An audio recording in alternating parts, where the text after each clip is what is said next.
Personne ne s'attendait à ce genre de révélation.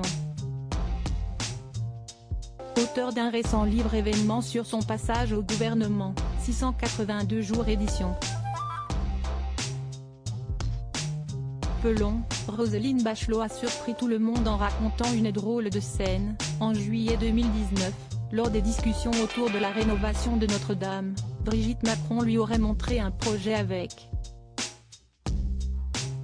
une sorte de sexe érigé, entouré à sa base de boules en or. Il ne fallait pas plus pour créer toute une affaire. L'extrait, relayé par un journaliste de RTL, devient viral, et les internautes moquent la première dame, accusée d'avoir des idées pour le moins farfelues. Sauf que la réalité est tout autre. Interrogée par France Info, Roselyne Bachelot vient de rétablir la vérité. Brigitte ne plaidait absolument pas pour ce projet qu'elle ne faisait que transmettre, car il avait été proposé à l'Élysée. Nous avons reçu des dizaines de gestes architecturaux pour la restauration de la flèche, précise l'ex-ministre de la Culture, sûrement bien embêté par les proportions prises par l'affaire.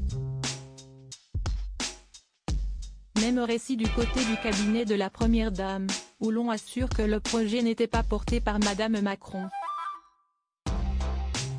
Et ce n'est pas tout, toujours d'après France Info, le projet en question n'avait même rien de sexuel. On y voit 56 grains de prière, représentant une alliance en forme de chapelet, positionnée entre les deux galeries situées en partie basse de la flèche. Supérieur à découvrir notre diaporama sur Roselyne Bachelot et les personnalités politiques qui ont révélé leur salaire. Roselyne Bachelot relance sa guéguerre avec Benjamin Biolay, preuve de plus que le livre ne manque pas de piquant. Car au fil des 682 jours, la sociétaire des grosses têtes égratigne certains collègues mais aussi des artistes avec lesquels les rapports ont été tendus pendant la crise du Covid. Nous sommes interpellés et vilipendés par les artistes les plus friqués, comme Benjamin Biolay qui me jette à la figure en plein spectacle. Vous m'avez mis au pain sec.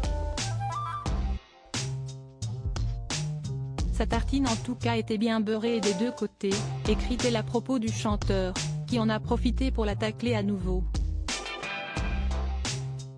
L'ex-ministre de la Culture n'épargne pas non plus Emmanuel Macron, trop peu motivé pour défendre son bilan culturel alors qu'il est excellent et innovant durant sa campagne.